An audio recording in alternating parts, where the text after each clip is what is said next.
Live from Los Angeles, welcome back to Good Morning La La. It's an absolute pleasure to welcome Miss Gina Hendrix to the show. She's a top matchmaker in the industry. It's very exclusive. Thank you for being here today. Thanks for having me. I appreciate it. So nice to meet you. I'm excited to be here. Thank So you. on hashtag Wealth Wednesday, we talk about abundance, and it's so important to have an abundance of love in our lives, right? Yes. So tell us about your journey to mastering it, to becoming the matchmaker you are. Oh gosh, that's a big question there. All right, let me tackle this. I was always one of those people that was obsessed with, like one of those women that, a lot of women are, obsessed with my own love life, obsessed with finding love, obsessed with boys. I was boy crazy my whole life. And so I was a celebrity stylist for 10 years, and that was great, but I just felt this calling to connect people. I've just always been a connector. And then obsessed with the whole how do people meet and connect in LA. So for me, I just followed that passion. And it wasn't easy in the beginning, but I stuck with it. And I don't know, did that answer your question? So we've had some incredible matchmakers on, and we've heard really incredible things about you. I'm curious to know something, because you're known for billionaire or celebrity matchmaker. And we've talked about the difference between being transactional versus transcending in relationships, meaning that a lot of times people they want the rich guy, or they want the trophy girl, or whatever it is. Right. And most of the time it doesn't end in a very fulfilling relationship. Right. Maybe it's fine for people who choose that's fine. But there's transcending relationships where we're really taking relationships as a medium for expanding, healing, and growing and birthing something to the world. You're in it for love or money. Right? Yeah. So what do you Great think question. about Love that? it. How do you deal with that with clients? Where do you go, okay, this is a transactional relationship versus this person really wants to transcend, or do you do both? That's an easy question to answer, because I think what's a little misleading about my business, just because of the type of clients I work with, is what's really important to know is that my whole business is very integrity based. So, because my fee is quite substantial, that is sort of what pre-qualifies the clients as perhaps they have enough money to hire me. But what's also really important to know is that I don't always work with clients that I don't believe are looking for a real, true relationship. And when I say clients, I mean men, because it's only men who hire me. And I really have to genuinely like the guys. I have to feel like they are in alignment with my own integrity. I mean, I don't expect everybody to have the highest level of integrity that I have, because that's not fair. But they certainly have to be genuine and real, and I have to feel like they're really looking for a sincere, honest relationship. So therefore, I only work with the best of the best guys. And that's where it starts. So you got billionaires also are really conscious. We like them. We're bringing them When you only work with 7 clients ever at a time, you don't need that many. You know what I mean? So, and that is what allows me to turn clients away, which I do very easily. Yes. I love that. That's where it starts. Sure. What's been the most helpful thing you've learned in this journey of building that as a business? Because I think it would be challenging. Honestly, I think that, because I do think about this a lot, because I love to try to empower women and try to teach them how to, because I reinvented myself on this journey. And I would say it starts with integrity. I don't mean to sound like a broken record, but it really does. Because I find, and when you guys were saying this at the beginning of the show about desperation and following your passion and all of those things, I find that when someone is desperate, you can't really trust them, right? So if somebody's desperate for something, so therefore you have to follow your passion and you have to lead with integrity. So when I started my business, of course, as you start any new business, you're sort of, to use the word desperate, you're in need of clients, right? But I don't think you should ever sacrifice your integrity for your business. But how do you do that when you're looking for love too? Because so many times, I can only speak as a woman, and girlfriends in my life, we feel so desperate. We feel like we're lacking love. We're desperate for that. We want that. We crave that. Well, I think, not to sound, I'm not a very hippy-dippy person. I'm pretty straightforward, but to sound a little hippy-dippy, I mean, you do have to love yourself first, you know what I mean? Yeah. And, I've met plenty of people who love themselves too much, so you don't want to go that degree where you're a total narcissist, right? But you do want to love yourself, and you want to be passionate about something outside yourself. And I think taking the focus off you, like you love yourself enough to be passionate about, I don't know, charitable causes or or whatever it is that empowers you, I think that will help you feel fulfilled enough so that you don't feel desperate. You're not one of those people, I don't want to just use the word women, but you're not one of those people that are out in the world just desperately looking for love, because nobody wants that. Nobody wants someone desperate, right? One of my favorite quotes is, what you're looking for is where you're looking from. Yes. And I think that's a huge piece here. And I love what you said sort of about the, folks that seem overly self-loving or narcissistic, because we know that deep down inside they're really deeply empty, right? Yes, and I can read that very clearly, and so a lot of people, just dealt with this with someone, someone appeared to be like so self-loving and evolved, and then slowly but surely you just start to notice it's just constantly all about them. And so when you make it all about you all the time, it's well, you're never going to get into a healthy relationship that way. It has to be give and take. And you have to believe in whatever it is you're deeply, profoundly passionate about and motivated by. I love the way you sort of describe sort of both purpose and the happiness and everything that you want to have, and the self-love that you need to have in order to attract somebody into your life that can meet you there, right in that place. Yeah. I also love what you talk about when you talk about integrity, and I think integrity and balance, they sound to me very similar in a way. By integrity, what do you mean? Oh, I love that question, which is going to make me have to dig deep here. Let's see. By integrity, you know what I mean? Having standards.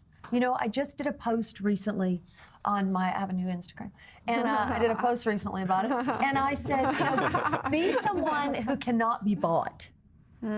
Which is interesting. Amen. Because we live in a town where so many people are willing to compromise. I have a price tag, not gonna lie. All right. Just kidding now. All right. Well, Just joking. That's fine.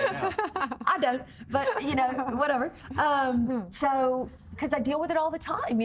I've lived in Los Angeles a very long time, and every day in LA specifically, and other places as well, we could either take the high road or the low road, and it's usually based around money or helping someone achieve success. And so I think that if you just hold tight to your principles and your values, I think that's integrity. For me, it is. I think that's also wealth, great right? So I think real wealth, true wealth, is something that could be neither bought nor sold. I agree. Right? Totally That's agree. the true wealth. Yes. Right? So you work with folks that are wealthy in both ways. They have Yes. lots of money often, Yes. right? But they're also wealthy in integrity, wealthy in something that can't be bought or sold. And they're all different. I mean, they're not like, these like spiritual guru guys necessarily. They're all different, corporate or, very down to earth. They're all different, but what I have to first find in my clients is kindness and sincerity before I'll work with them.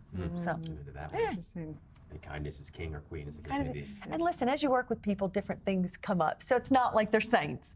But but none of us have to are. like them a lot. I have to believe in them. It's got to be such an interesting thing, though, because how do you look at the balance of their personality versus what their lifestyle is versus how, to have a relationship, there's so many things that have to align. How do you deal with the balance of all that? So how do I deal with the balance of matching them, or how do I? Yeah, matching them. How Yeah, do you? that's hard. Right? That's what you get paid the big bucks But for. you're an expert. Honestly. Well, listen, I think if somebody tells you it's not hard, they're not being honest, right? So it's very hard, which is why, for me, I only like working with 7 to 8 clients at a time. I have to keep it small because it's not easy. And how I do it is, it's a process. I have a great eye because it starts with what I'm looking for externally for the client. I mean, and women have their preferences physically as well. So it has to start there, but then quickly it moves to all the inner qualities that my client is looking for. Plus, it has to match with what the woman is looking for. It's profound. I think that matchmaking has got to be one of the most complex and challenging professions and business in the You are world. not kidding. Yes, because what people say they want and what they actually want are very different things often. True. Right? Because we do a lot of these like subjective self-assessments and say, what are you looking for in love? And they'll say, oh, A, B, and C. And it turns out they want apples, oranges, and like yellow. A lot of times. I mean, Yeah. what's interesting I've seen happen over the years is that you'll see 2 people who look like they match on paper, but then in person, they're not a match at all. And then you'll see two people on paper who you'd say, oh, I'm never going to match those two. They will never work. And then somehow they've organically met in the real world. I've known this to happen many times, and they're boom off in love. And I was like, why did that? It's so interesting because I've gone on the paper dates. On paper, that guy is perfect for me. Right. And I cannot stand his company. He is almost intolerable. And I thought, what's wrong here? But you know what? I made the assumption that I got my paper wrong. Meaning what? That I was assuming what You were I reading wanted. into- right. Yeah, what I wanted was this person, and it was totally wrong for me. I think a lot of times that's what happens when people, are using the apps or online dating. A lot of times I think people rule people out based on exactly what they read. And that's where I'm able to come in with my clients and sort of say, listen, this person is so much more than what you would read on paper, or so much more than what you see when you look at Instagram, or people want to put judgments on people. And a big part of what I do is I'm the middleman that helps. So I'm curious to know what you Negotiate. find in people that dating, because I find that one of the things I witness with people that seem to never be able to find somebody to date is that they're always finding something wrong, like nitpicking the little Yes. things. And I think it's interesting in your profession, because I would imagine that you notice right away there's a consciousness that people just enjoy and find all the great things about people. And there are other people that always find something wrong Right. with everybody. Amen to that. Right. Well, So, and yes. without putting them in category, because I think also dating's challenging, because when you're looking for the one, you put too much pressure on something that can just naturally bloom. And those little things, that the quirks are the things that you end up falling in love with. It's interesting. I'm glad you said that, because what I've also noticed through the years of having my business is that those clients, there's just been some magic that certain clients bring with them. And it kind of is start to finish. Like, they sign up with me very easily. They take a leap of faith in. They're not like, second guessing me on who they should go out with. They literally, hop aboard the train and they're ready to go. And what I've seen happen in those instances is that I'm able to see success with them really fast.